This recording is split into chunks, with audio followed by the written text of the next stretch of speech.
ആകെ ആടിയുലയുകയാണ് മുൻ മുഖ്യമന്ത്രിയും കപ്പിത്താനുമായ പിണറായി വിജയൻ. മകളെയും മരുമകനെയും അവരുടെ വിശ്വസ്തരെയും ഒക്കെ ഈടിയും വീടിയും കേറി വട്ടത്തിൽ പൂട്ടുമ്പോൾ അതിനെതിരെ ഒരു ശബ്ദം പോലും ഉയർത്താനാകാതെ പ്രതിപക്ഷ നേതാവിൻ്റെ കസേരയിൽ ചുരുണ്ടുകൂടി കിടക്കേണ്ടി വന്നൊരു ഗതികെട്ട പ്രതിപക്ഷ നേതാവായി പിണറായി വിജയൻ മാറുകയാണ്. ഇന്ന് കേരളം ഭരിക്കുന്ന വി.ഡി. സതീശനും UDF മുന്നണിയും ഭരണനേട്ടത്തിൻ്റെ റെക്കോർഡുകൾ കൊണ്ട് ജനങ്ങളുടെ കയ്യടി നേടുകയാണ്.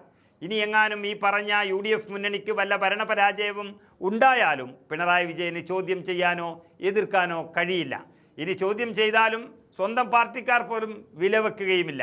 ഇങ്ങനെ നീങ്ങുന്നൊരു ദിവസം ഇതാ താൻ കണ്ണടച്ചിരുട്ടാക്കിയപ്പോൾ ആ ഇരുട്ടിൻ്റെ മറവിൽ മരം മുറിച്ചു പോയ കൊള്ളക്കാരെ കോടതി വളഞ്ഞിട്ട് പിടിച്ചാട്ടിപ്പായിക്കുകയാണ്, കുടഞ്ഞെറിഞ്ഞിരിക്കുകയാണ്. മാറി നിൽക്കട എന്ന് പ്രതികളിൽ ഒരാളോട് ആക്രോശത്തോടെ കോടതി പറയുമ്പോൾ സത്യത്തിൽ കണ്ണടച്ചിരുട്ടാക്കിയ പിണറായി വിജയൻ്റെ മുഖത്തുകൂടിയുള്ളൊരു ഒന്നൊന്നര അടിയാണിത്.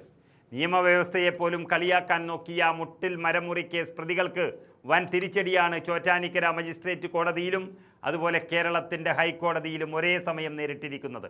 വയനാട് മുട്ടിൽ നിന്ന് മുറിച്ചു കടത്തിയ ഈട്ടിത്തടികളും തേക്ക് തടികളും എറണാകുളത്തെ കരിമുകളിലെ ഒരു ടിമ്പർ ഡിപ്പോയിൽ കൊണ്ടുവന്ന് വ്യാജരേഖകൾ കാണിച്ച് വിൽപ്പന നടത്തി ഉടമയായ അലിയാരെ വഞ്ചിച്ചു എന്ന കേസിലാണ് പ്രതികളായ അഗസ്റ്റിൻ സഹോദരന്മാർക്ക് കോടതികളിൽ നിന്ന് ശക്തമായ പ്രഹരമേറ്റത്.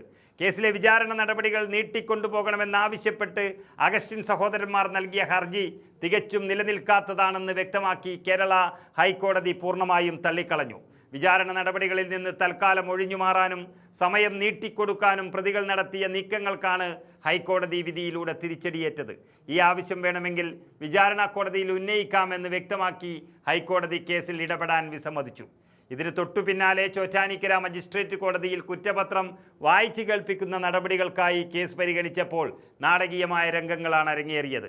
3 പ്രതികളോടും നേരിട്ട് ഹാജരാകാൻ കോടതി കർശന നിർദ്ദേശം നൽകിയിരുന്നുവെങ്കിലും കേസിലെ പ്രതിയായ റോജി അഗസ്റ്റിൻ മാത്രമാണ് കോടതിയിൽ എത്തിയത്. മറ്റു പ്രതികളായ സഹോദരന്മാർ എവിടെയെന്ന മജിസ്ട്രേറ്റിൻ്റെ ചോദ്യത്തിന് മുന്നിൽ കൃത്യമായ മറുപടി നൽകാൻ പ്രതിക്ക് കഴിഞ്ഞതുമില്ല. ഇതോടെ കടുത്ത അമർഷം രേഖപ്പെടുത്തിയ കോടതി റോജി നൽകിയ മറുപടി തൃപ്തികരമല്ലെന്ന് കണ്ട് പ്രതിയോട് മാറി നിൽക്കാൻ ആവശ്യപ്പെടുകയും കോടതിയെ കളിയാക്കുകയാണെന്ന് അതിരൂക്ഷമായി ചോദിക്കുകയുമുണ്ടായി. മുൻ സർക്കാരിൻ്റെ കാലത്ത് കർഷകരെ സഹായിക്കാനെന്ന വ്യാജേന റവന്യൂ പുറപ്പെടുവിച്ച വിവാദ ഉത്തരവിൻ്റെ മറവിലാണ് കോടികളുടെ വനസമ്പത്ത് വൻകിട മാഫിയകൾ, അതായത് റിപ്പോർട്ടർ TVയുടെ മുതലാളിമാർ കൊള്ളയടിച്ചത്. വനം റവന്യൂ വകുപ്പുകളിലെ ഉന്നതരുടെയും അന്നത്തെ ഭരണ നേതൃത്വത്തിൻ്റെയും ഒത്താശയോടെ നടന്ന ഈ പകൽക്കൊള്ളയിൽ അന്വേഷണം തങ്ങളിലേക്ക് എത്താതിരിക്കാൻ പ്രതികൾ പല കള്ളക്കളികളും നടത്തി. പക്ഷേ ഇപ്പോൾ എല്ലാം ഒപ്പിച്ചവർ ആരും സഹായത്തിനില്ലാതെ കേസും കൂട്ടവുമായി ഇനി അറസ്റ്റിലേക്കും ശിക്ഷയിലേക്കും കടക്കാൻ ഒരുങ്ങിയിരിക്കുകയാണിപ്പോൾ റിപ്പോർട്ടർ TVയുടെ മുതലാളിമാർ എന്നുള്ള വാർത്തകളാണ് ഇപ്പോൾ പുറത്തു വരുന്നത്.